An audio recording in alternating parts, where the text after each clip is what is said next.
Hello, this is Vlad and a new author's story from my channel Amazing Stories. Olga's career developed rapidly. Having got a job as a senior specialist right after university, she moved up the career ladder quite quickly. And when her age was approaching trip, she became CEO. She met Anton almost immediately after graduating from university. At that time, the guy was already working on a small farm providing services for the repair and adjustment of automated equipment. Anton was unable to enter the university on a budget place, and he did not go to a paid place, although he had enough points for this. There was no money, Noel explained. My father wanted to take out a loan, but I knew that they were already making ends meet at home. After all, I am not the only child in the family. So I ended up in college. I am a loser. It happened that way. After college and military service, I could not find a good job. In this company, however, everything is more or less going, but I cannot rise above a simple adjuster. The relationship between the young people quickly grew from simple friendship into something more.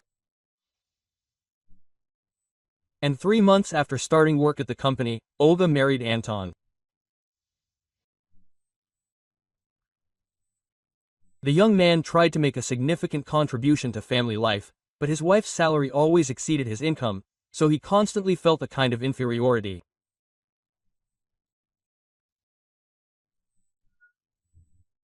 Olga understood his condition well and, wanting to help him, hired experienced tutors who prepared him for entering the correspondence department of the university. After passing the first session, her husband's mood began to change. He believed in himself, and this allowed him to successfully graduate from the university. The next success was the position of a leading engineer at the same farm. And then, a few years later, it turned out that Anton died in a mountain river. The reason for this was an accident, but some evil tongues suspected Olga of what happened.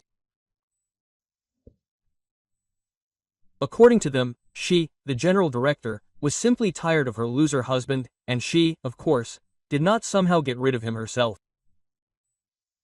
At the same time, she ensured that the deceased could not be found.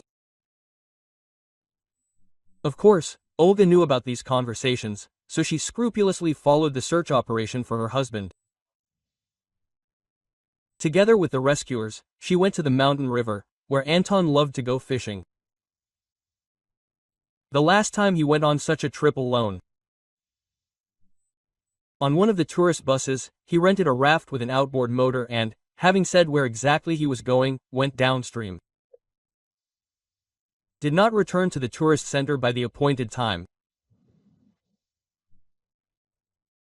Over the past few days, several groups of water tourists floated down the river on catamarans and rafts, starting from this tourist center and from those located upstream. They said that they saw a tent on the bank and an inflatable vodka there, intended for mountain rivers, and half pulled out onto a gentle bank. When they arrived at the rescuer's place, they found fishing equipment and things in the tent and next to it, including a brightly colored life jacket.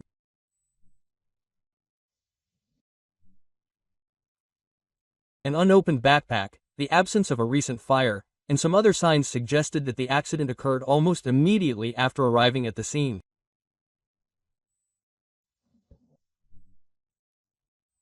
Anton probably went to the raft to lift the outboard motor, fearing that its propeller could be damaged on a rock, and could accidentally fall into the water. The man obviously could not cope with the rapid current that caught him. It was in this place that the water literally rushed past a small bay, where the boat was moored. And 150 meters below, the rapids began, which the athletes always passed near the opposite bank. Having descended on their large raft, the rescuers saw something bright on one of the rocks protruding from the water. This bright thing turned out to be a cap, which, as Olga said, her husband always took with him.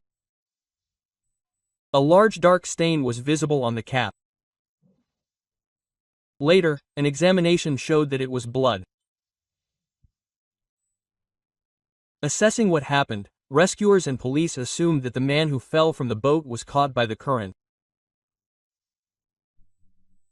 He could not get to the shore, because it took him less than half a minute to reach the rapids, and here he could hit his head on a stone, as a result of which he lost consciousness. How far the river could carry him, it was unknown. But he could not lose consciousness. Olya tried not to lose hope. Anton swims very well. I was here with him several times, and he explained to me in detail how to behave in a mountain river. We understand you and sincerely sympathize, said the senior rescuer. All the details point to a tragedy. At present, the search for your husband is underway downstream. As soon as the situation becomes clear, you will be informed. Unfortunately, you should prepare for the worst. It is unrealistic to survive after such a blow to the head and loss of consciousness. After all, there are still several more stones protruding from the water, and then there will be a new rapid. Returning home, Olya called her mother-in-law. That's all. Nadezhda Vasilyevna was silent for a while, and then literally whispered, "We need to bury Antosha, bury what is left of him. You brought things from there, and a fur coat, and there. So we will bury them. If it turns out that your husband and my son are found, then we will bury them again. But why keep the things?" Olya did not understand the meaning of the proposal. There will be a grave. In the same tone and also almost a whisper, the mother-in-law explained. It would be possible to come there, remember Anton, fix something, remove some weeds. Time passed, and there was not a day when Olya did not think about Anton. She truly loved him, and this feeling appeared in her a long time ago, never weakening with time. They almost never had quarrels. The only thing they lacked was children. At first they were sure that it was too early, but then nothing worked out for them. Most of all, the mother-in-law was worried about this situation. Nadezhda Vasilyevna treated her daughter-in-law very well, and sometimes it even seemed to Olya that the woman's own son was secondary. Although her mother-in-law did not tell how much she wanted grandchildren. Her views on little girls and boys could be understood without words. Nadezhda Vasilyevna would not just be delighted with the birth of a grandson or granddaughter, she would be in seventh heaven. Following her advice, Olya made a symbolic grave at the new city cemetery. The place was provided not very far from the entrance on a plot located near the fence. Immediately behind it there was a gentle slope, at the end of which a young birch grove grew. She visited her husband's grave on Sundays. The cemetery was located not far from the city, near a village that could well be called its satellite town. It housed an industrial enterprise, and the development was mainly represented by 5- and 9-story buildings that appeared here back in Soviet times. On the eve of another trip to the cemetery, Olya got caught in a real downpour. Wanting to take a short walk, she went to a grocery store located about 300 meters from her house. When she was returning and had already walked half the way, lightning suddenly flashed somewhere nearby and thunder rumbled at the same time. Literally immediately after that, rain poured down and the wind rose. She did not think that the weather would get worse in the next half hour. She did not take an umbrella. All her clothes got wet right away. Despite the warm summer day, it was very cold in wet clothes and a strong wind. Unfortunately, there was nowhere to hide, since this part of her path passed through a recently laid out park, where, apart from small trees, a few benches and street lamps, there was nothing else. Olya hurried as best she could, even tried to run, but it was very difficult in high-heeled shoes. Realizing that she needed to get home as quickly as possible, the woman took off her shoes and ran barefoot. Unfortunately, jogging did not help. Towards evening it became clear, a cold. Having made sure that her temperature was elevated, Olga began to bring it down with antipyretics. It was not working well. Of course, she could have called an ambulance, but she did not want to do this because of some elevated temperature. In the end, by nightfall, she managed to bring the temperature down almost to normal. Olga wrapped herself in a blanket and fell asleep. In the morning, only a slight malaise remained from the previous day's condition. Just in case, having taken an antipyretic, she, after breakfast, called her mother-in-law, saying that today she was going to plant perennial flowers around the perimeter of the symbolic grave, the seeds of which she had bought the other day.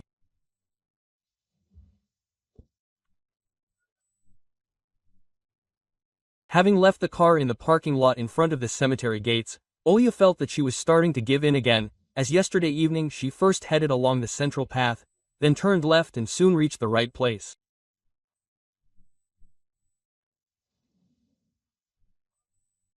Sitting down on a small bench near a hillock that was not yet overgrown with grass, the woman brought the flask to the back of her hand.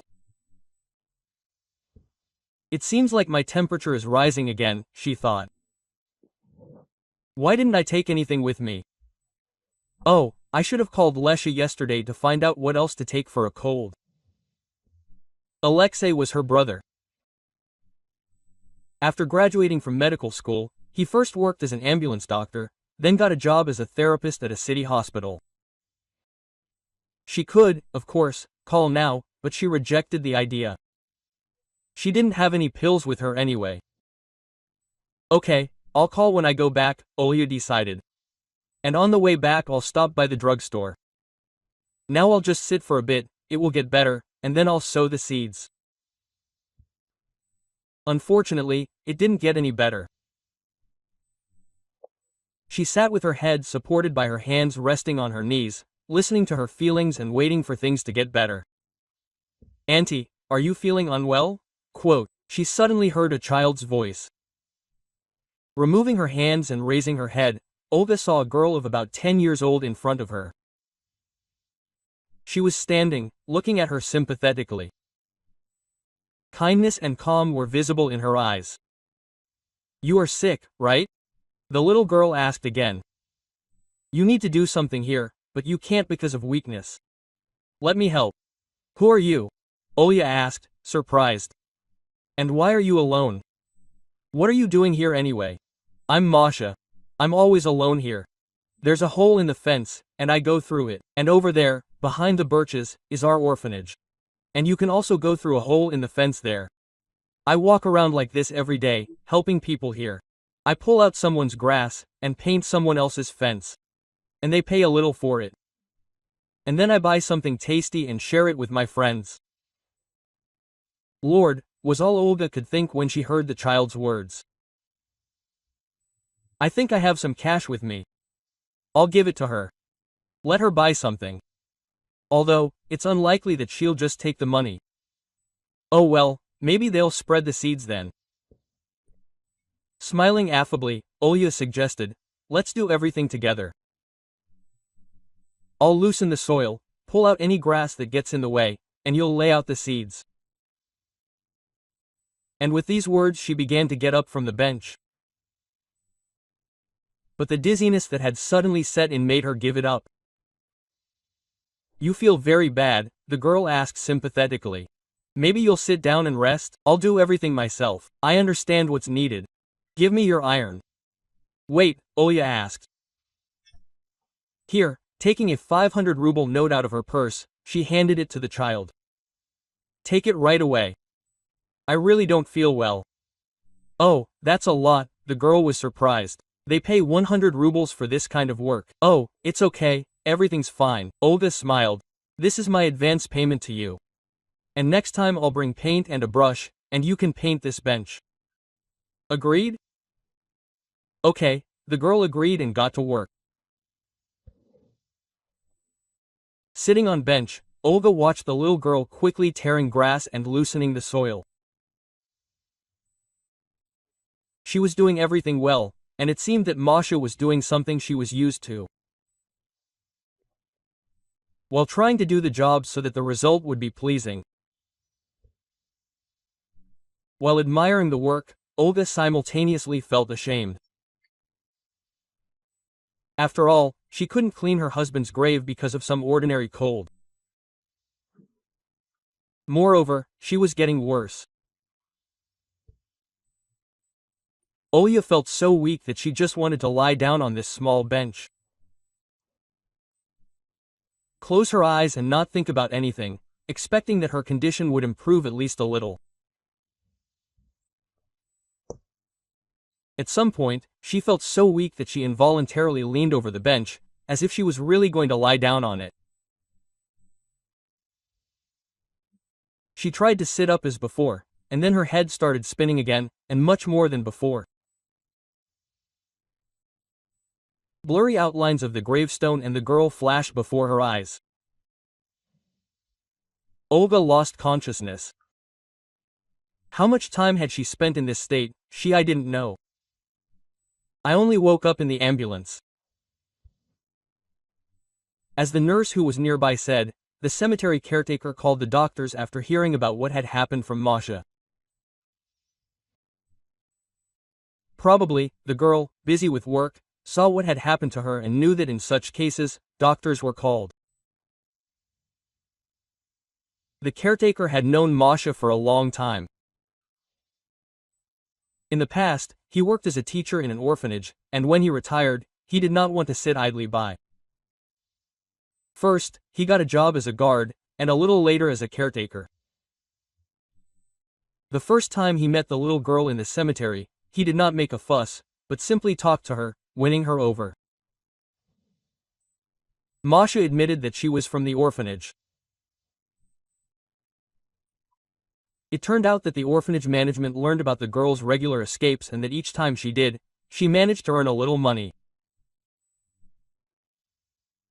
After all, Masha shared the sweets she bought with her friends. The caretakers were unable to catch the little girl at the moment she ran away. That's why they decided after her disappearance to go to the cemetery to explain to her and those who accept her services that this cannot be done. Of course, they knew Dmitry Fyodorovich well at the orphanage. After all, he had worked there for several decades. Seeing Masha talking to the caretaker, the caregivers realized that, in principle, nothing bad was happening. And if you deprive her of the opportunity for such communication, she might withdraw into herself. Since then, the staff was aware of what was happening and simply did not interfere with Masha.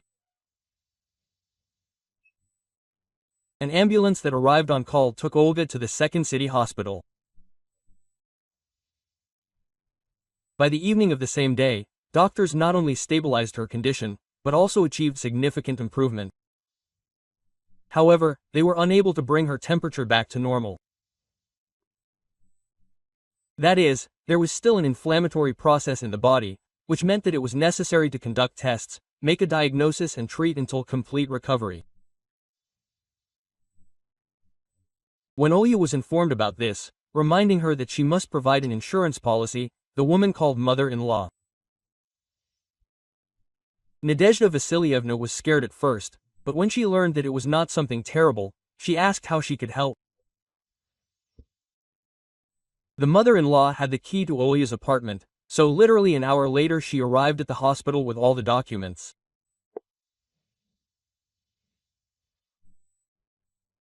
The tests were taken the next morning, and then after the rounds, the attending physician invited her to the doctor's office.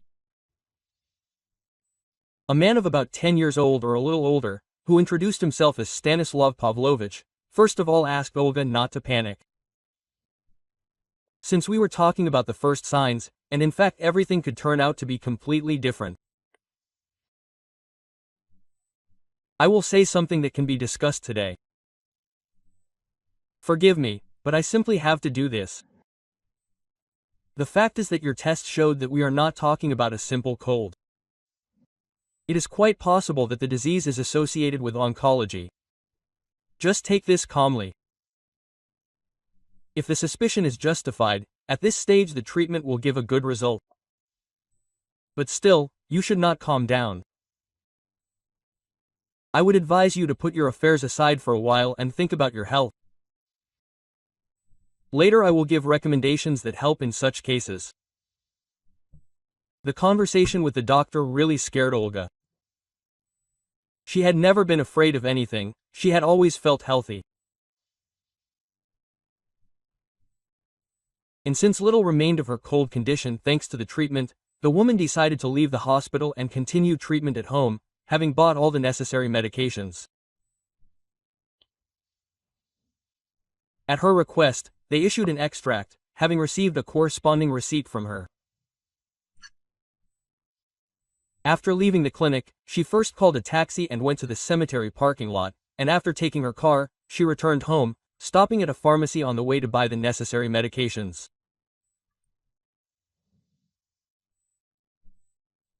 Of course, it is undesirable to endure even a common cold on your feet, but just these days at work there was an albeit insignificant, but still a decline. And also, as she was told, there were signs that moles had become active in the office again.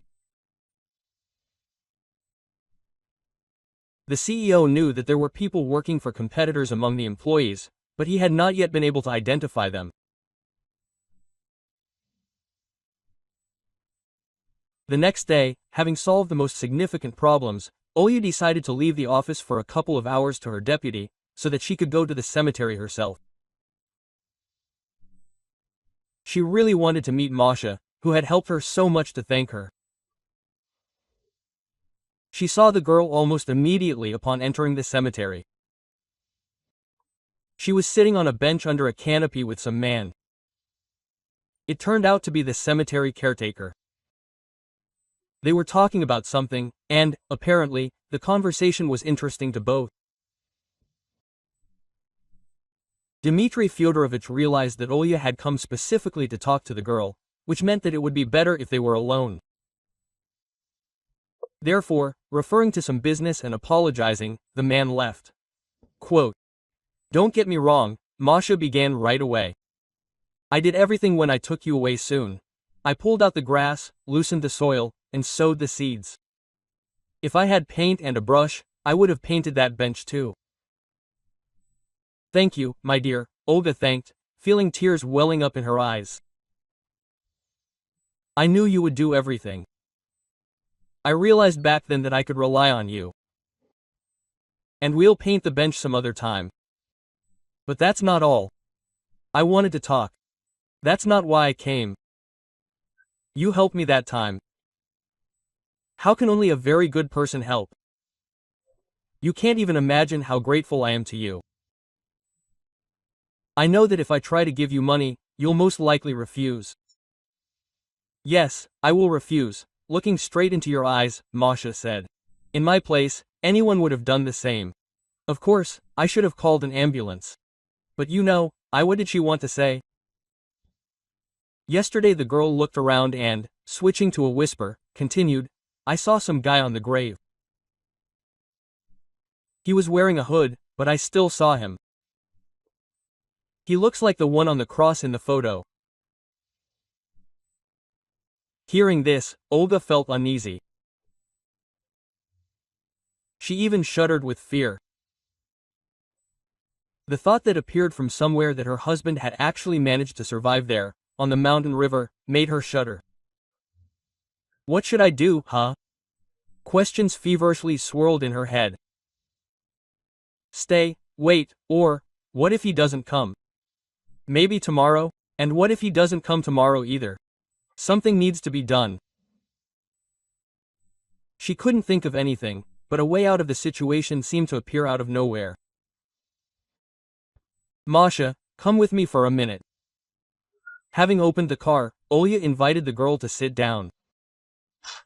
Look, this is a video camera. Taking a small video recorder out of the glove compartment, she showed it to Masha. Take it. Do you see the button? When a person in a hood appears at the grave, point the camera at him and press it. Hold the camera like this for a few minutes, and then press this button again. Quote. Okay, the little girl agreed. I know a little bit how to handle all this. We are taught how to work on computers and how to use modern phones, and this turns out to be even easier. Excuse me, the cemetery caretaker turned to Olga when they returned to the bench. As I understand it, you and Mashenka have some secrets, but this can't be connected with some kind of bad history. She is just a child, although she tries to be independent. Oh, come on? Olga smiled in response. To talk about harming the girl? We just had a little secret conversation. I asked her to help me, and now I want to turn to you with the same request. Masha does not have a phone, but you probably have one. Please write down my number. If everything works out for us, she will ask you to call me and let me know that everything worked out. Can you? Okay, I will help, Dmitry Fyodorovich smiled. After saying goodbye, she went to the office. However, her health began to deteriorate. And asking her deputy to continue the work she had started, Olga went home.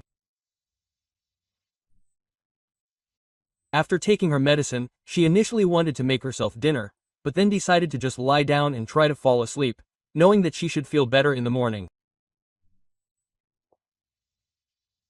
She could not fall asleep. She lay in bed for at least 3 hours, trying not to think about anything serious, but no tricks helped her. Sleep did not come. In the end, Olga got out of bed, started to do something and returned to bed. This time she passed out after a few minutes. True, despite the pill she took, this sleep was restless. Dreams interfered. They were so clear that they seemed real. True, what she saw was forgotten immediately after waking up. The only thing she managed to remember was the feeling that she was not alone in the apartment. That someone was walking around the rooms, sorting through something, throwing things on the floor. Waking up and opening her eyes, the woman realized that there was no one in the apartment, then she closed her eyes and fell asleep again. In the morning, Olga saw that many things in her room and in others were turned over and scattered. Having looked at the mess, Olga did not understand anything. After all, she remembered that she had gotten up several times during the night and was here alone. There was clearly no stranger. The only source of the disorder could be herself. Quote. After all, it could be, she thought, that my temperature had risen sharply, the sleeping pill had not yet taken effect, and I, like a sleepwalker, turned things around in the apartment. Fearing that her condition would worsen again, Olga decided not to go to the office at least until lunchtime today. Having called her deputy and warned him about this, she calmly had breakfast. True, she had no appetite, but she knew that it was better not to go hungry when she was sick. Then Olga decided to lie down a little longer, hoping that rest would help her recover. Less than an hour later, she received a call. The number was unfamiliar. Quote, maybe the caretaker? She thought, answering the call. It was indeed Dmitry Fyodorovich calling. Masha asked to tell him that everything was fine, everything worked out. Hearing this, Olga, forgetting about her condition, quickly got dressed and, having locked the apartment, went to the cemetery. She found the girl on the same bench with the caretaker. I won't disturb you, keep your secrets, he got up, leaving. That guy in the hood came again, Masha whispered. And again at the same time I looked at him and realized that he really did look like the photo. Olga turned on the recording. Although the image was small due to the size of the monitor, all the necessary details were visible well. The little girl really knew how to handle technology. Although yesterday during the conversation she forgot to explain how to zoom in on what you are filming. Masha guessed herself, and therefore the image of the man's head occupied a significant part of the frame. Having watched the video twice, Olga came to the conclusion that the stranger really did look like her husband. But was it really Anton? If he really went out, then why didn't he let anyone know about himself? And if this person just looks like him, then who is he and why does he come to the grave? Olga tried to find answers to these questions, but nothing worked. Quote, Masha, she addressed, you helped me a lot. You not only shot the video I asked for, but also did the work. So I just have to pay you for it. So much, the little girl was surprised, seeing the 1,000-ruble note. But I've only been here for 2 minutes. Mashenka, Olya said affectionately, for the help you gave me, you should have paid several times more. Moreover, you were waiting for him. And in general, remember, sometimes 1 second can solve all the problems. Olya spent the afternoon in the office. Probably, due to the medications she took and a long rest, her condition was improving significantly.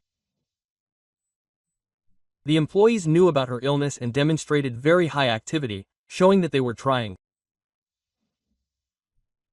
Having warned the deputy that tomorrow, due to illness, she would also come to the office only after lunch, Olga headed home.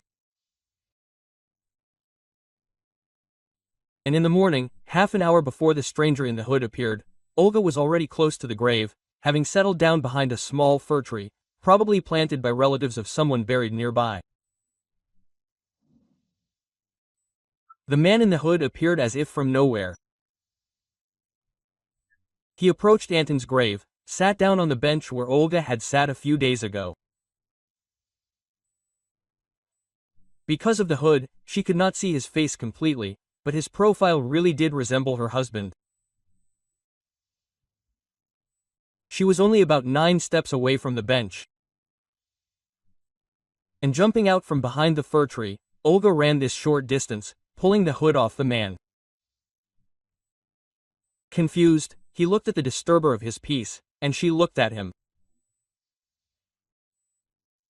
And indeed, the man looked like Anton, but it was not Anton.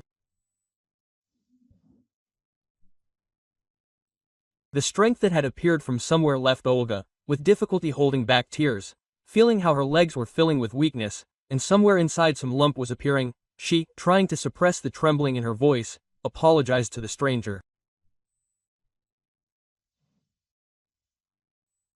Although he was stunned by what had happened, he still guessed in time that she was unwell. Embracing Olga, the stranger carefully sat her down on a bench, and for several minutes they sat silently next to each other. Then the man began to tell. I saw what happened that day on the river. Quote, By the way, my name is Alexander Yurievich, he said, carefully choosing his words. And beware that what is said can somehow harm. My favorite place is on the opposite bank. There is a small bay and a narrow section of a sloping bank, so that the boat can be pulled out of the water a little without difficulty. According to him, Anton, having gone downstream a little below the place where the rescuers found the raft, turned around and, pressing himself to the shore, went up to a small bay with a calm current. Having pulled the small vessel higher onto the shore, the man unloaded it, then took off his life jacket, helmet, set up a tent and unfolded a large bundle. I wasn't hiding, Alexander continued his story. It's just that from the opposite bank, I, sitting by the water, was almost invisible. And he wasn't looking in my direction. But I saw how your husband, standing on the shore, was pumping something up with a foot pump, and it soon became clear that it was a small inflatable boat.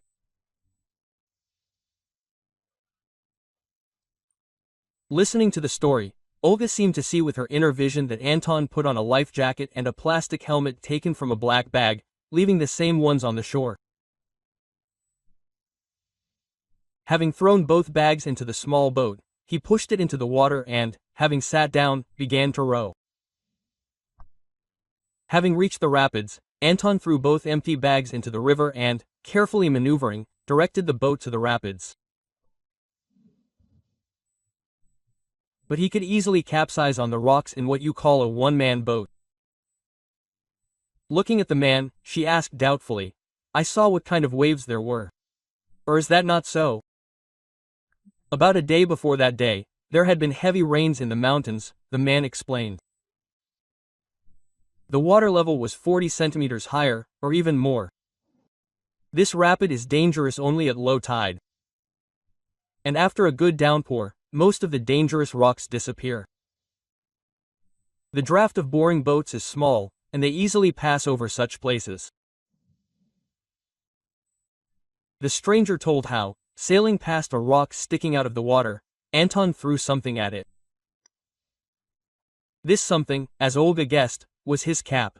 Quote, "What about the blood?" she asked, unable to bear it. There was blood on the cap, and the analysis showed that it was human blood.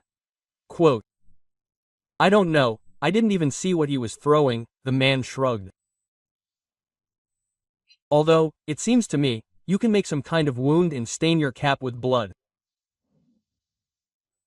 "Perhaps you are right," she agreed. So what happened next?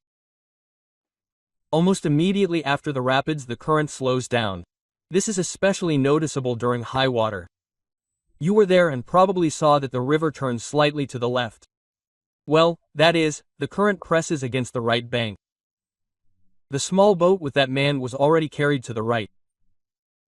And then he tried, leaning on the oars. I rose a little to see how it would all end. And 150 meters below the vice, the small boat approached the shore. The man jumped out, then bent over his boat and, as I understood, let the air out of it. And when it was all over, he pushed away from the shore what used to be a boat. And then headed towards some woman. All this time she was standing on the bank a little higher, and together they climbed up the rocks. And then I heard the sound of a car engine. After listening, Olya realized that her husband had staged his own death for some unknown purpose. And judging by his actions, he had prepared for this thoroughly, had foreseen all the details. He had not taken into account only one thing, that a person who happened to be nearby would become a witness. She also understood that the staging was connected with some woman. "No, I will not go to the police." Alexander Yurievich refused the offer to testify at the trace. "To be honest, I had problems with the law in the past. Well, more precisely, not with me, but with the company where I worked. The employees who committed violations pinned their sins on me, and everything was done in such a way that I could not get out of the situation, so I served several years. Since then, I have been making ends meet with odd jobs. Freelance. So, it turns out that you were in business? You probably know finances pretty well." Olya was happy, having specified the man's length of service. "And I just need an experienced employee. I am the CEO and there is a vacancy. I can't find a competent specialist. Maybe you can come today after lunch or tomorrow." At first, Alexander refused, citing a long break in work and calling his activities after leaving the colony a frivolous occupation. But she managed to convince him to try his hand, especially since she would not make high demands right away. In the end, Alexander agreed. The next day off, Olga came to the cemetery again. She was not going to go specifically to the grave, but wanted to meet Masha. After waiting for the girl for about an hour, she headed for the exit. Dmitry Fyodorovich was sitting on the bench, as often happened.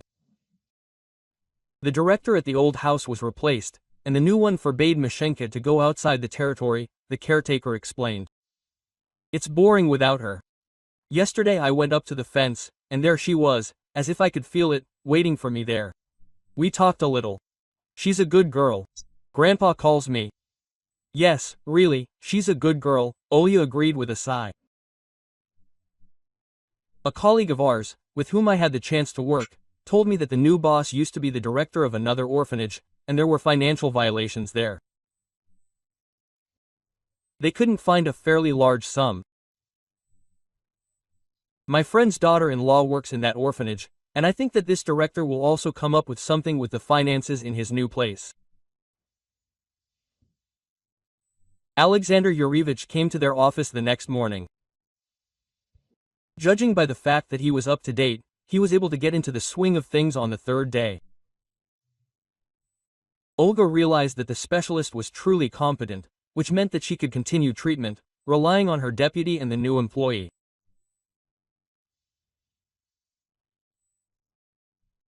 At the end of the week, Alexander called her and said that he had managed to identify 2 moles at once, who were leaking confidential information to competitors. Olya, drop everything, went to the office and suggested that these employees resign of their own accord. The company's work began to improve before her eyes. Olga calmed down a little, and now she began to be more interested in her missing husband. Since some woman figured in the story, it is quite possible that Anton simply betrayed her and decided to leave her for another. At the same time, Olya was surprised. Well, couldn't this have been done the normal way? Meanwhile, her health was also gradually improving. She was undergoing treatment at the hospital, a referral to which she received at the clinic. Only now she was treated not as an inpatient, but as an outpatient. At the same time, she visited the hospital every day. Arriving once again and entering the procedure room, Olga heard from the nurse that this morning after the rounds, a medical council was convened on her behalf. This news scared Olga. After all, doctors only do this in extreme cases. Just in case, she asked the nurse if it was possible to meet with her attending physician. Quote, "Yes, you can," the girl answered. "He is on duty today. Stanislav Pavlovich should be in the staff room. Just take your time. After this injection, you need to just sit for 10 to 15 minutes."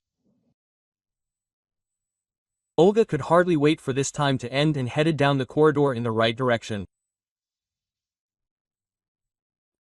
Opening the door to the staff room and seeing Stanislav Pavlovich sitting at the table, she said hesitantly, "The nurse told me that there was a consultation. Am I all right?" "For God's sake, don't worry, sit down." The doctor pointed to a chair. "The thing is that an error was made during the tests when you first came to us. It was insignificant, or rather, just minimal, but this minimum was enough to get the wrong result." "So what now?" Trying to remain calm, Olga asked.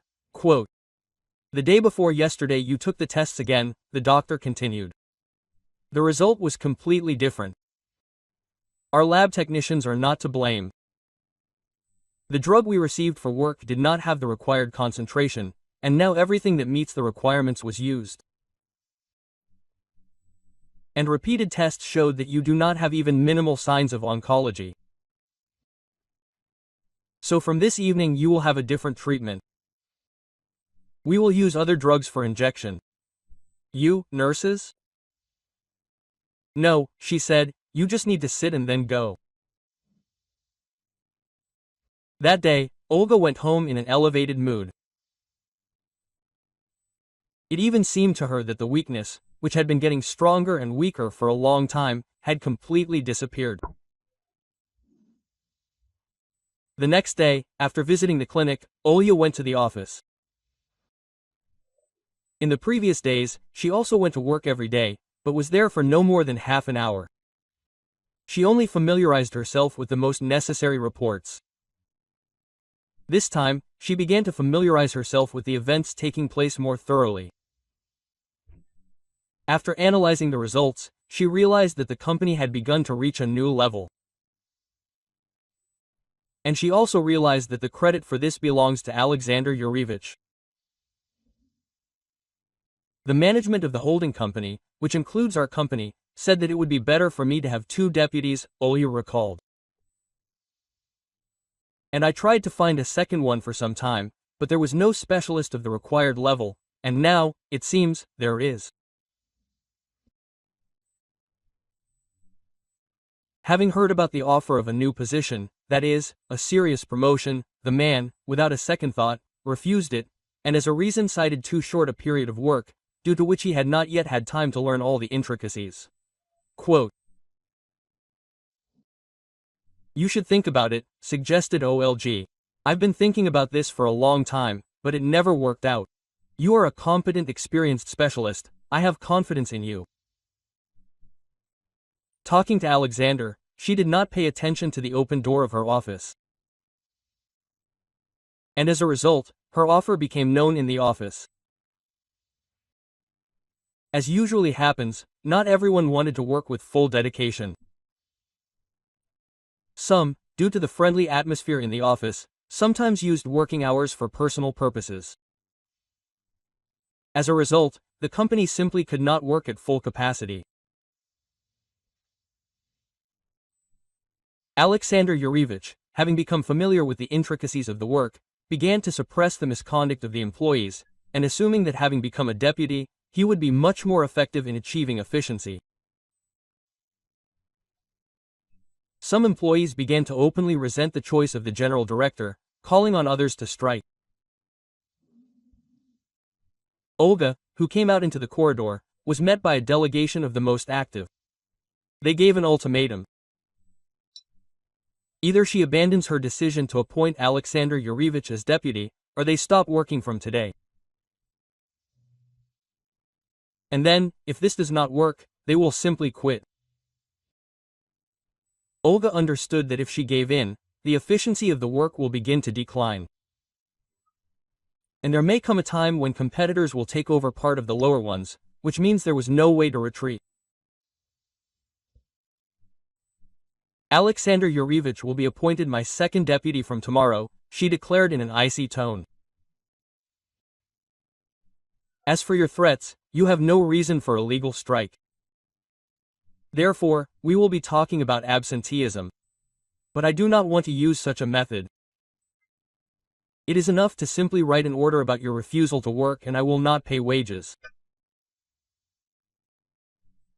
Several of the most active, who persuaded the other specialists, probably deciding to intimidate her even more, began to submit applications for dismissal within half an hour. At the same time, someone wrote on vacation with subsequent dismissal, and someone, who had already used it, without working it off. Olga was not going to give in. The application was signed by everyone who wanted, and they received the calculation by the end of the day. And the next day several vacancies appeared in the office. Alexander Yurevich felt uncomfortable. After all, Olga lost several employees at once, but she assured him that there would be no particular difficulties, and in a few days the company would accept new ones. Olga did not forget about her treatment. Now, after an accurate diagnosis, she was getting better every day. Having chosen a time, she decided to go to the cemetery again and talk to the caretaker. Dmitry Fyodorovich, hearing that Olga wanted to adopt Masha, almost burst into tears. He said that, of course, it would be better for the girl. She would have more opportunities. The orphanage responded positively to Olga's wish, but immediately reported that another family already wanted to take Masha, and that these applicants simply had a hitch with one document. Just then the door opened and a couple entered the room. Quote, Anton, flashed through Olga's mind. The man who entered really was her husband. True, he was wearing dark glasses. And, as she realized, a wig, but he could not deceive his wife with such a disguise. Quote, Who is with him? Olga asked herself and answered it herself. It seems that the one who was waiting for him on the riverbank is his mistress. And what should I do? No, I probably shouldn't show that I recognized him. While the newcomers sat down at a table standing at a distance and sorted out papers, Olga whispered to the director of the orphanage to call the police. Quote, "This man must be detained," she added, glancing at her husband. The director refused to call, but simply suggested that Anton take his time, as a number of clarifications would need to be made. Olga decided to call herself. Of course, she did not do this in the presence of her husband and mistress. She left the office. Sitting with his back to the director and wife, Anton only pretended to be carefully studying the papers with his mistress. In fact, he was trying to develop a plan of action. The man guessed that Olga had recognized him, but she just didn't show it. As for the director's suggestion to take his time, it came after he had whispered something to his wife.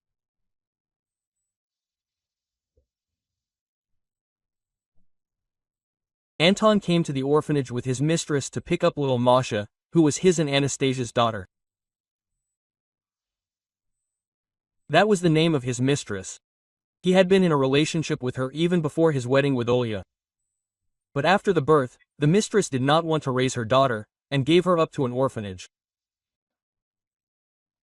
Now, after Anton had faked his own death, she, unable to withstand his pressure, agreed to take the baby.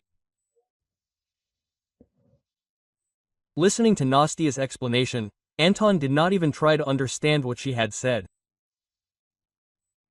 He was still looking for a way out and could not settle on any of the options. The man heard the door open and Saul returned to the room. He always recognized the sound of his wife's footsteps. Now, listening to them, he realized that her confident steps had always pressured him too. Why did he marry Olga? Now, remembering the distant years, Anton understood. At first, he simply liked her, and then he guessed that the girl had those qualities that allow people to achieve something significant.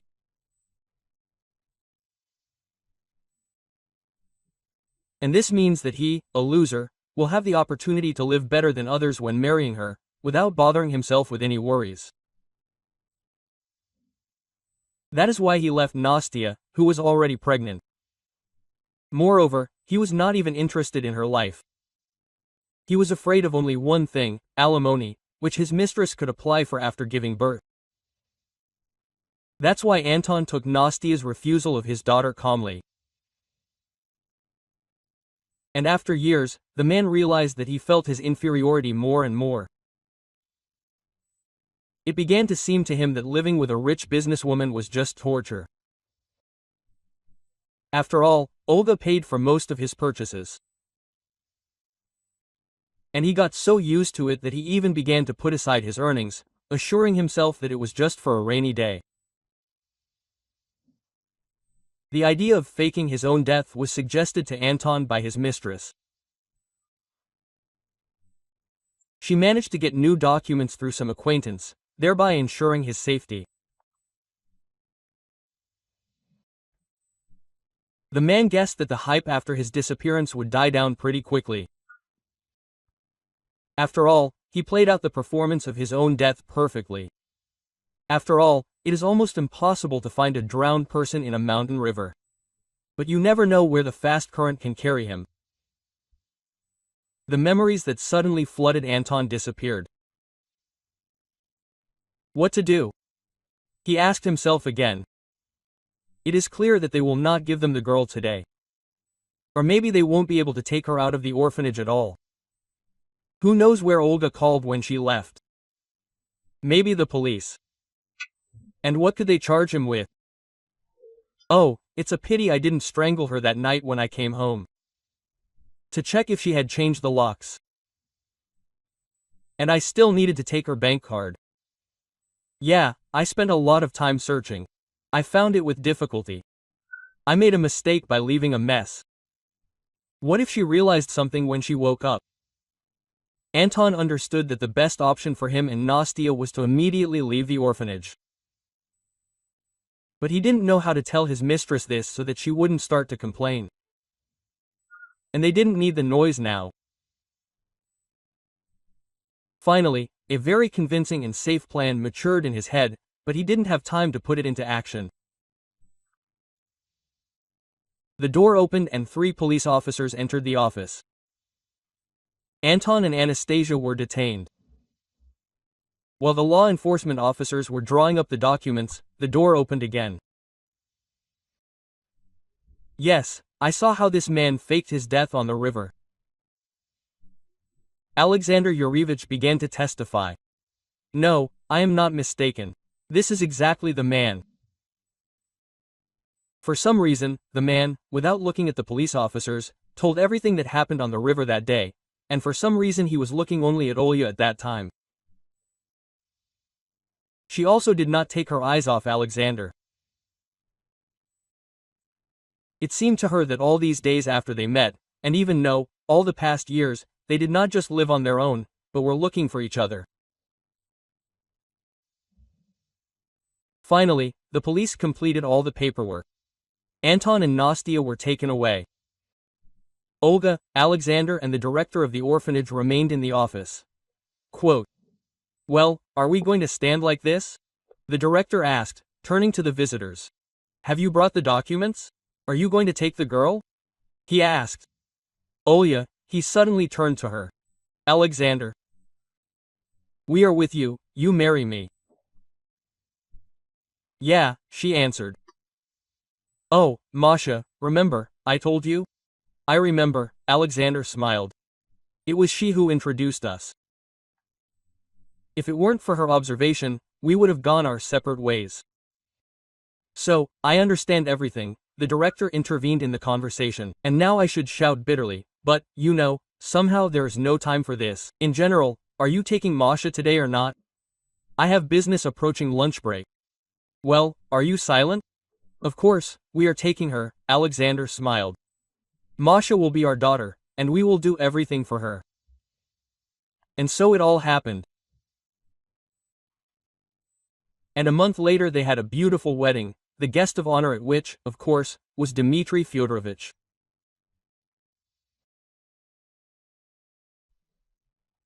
If you liked the story, I hope you will support me with the thumbs up button. All the best.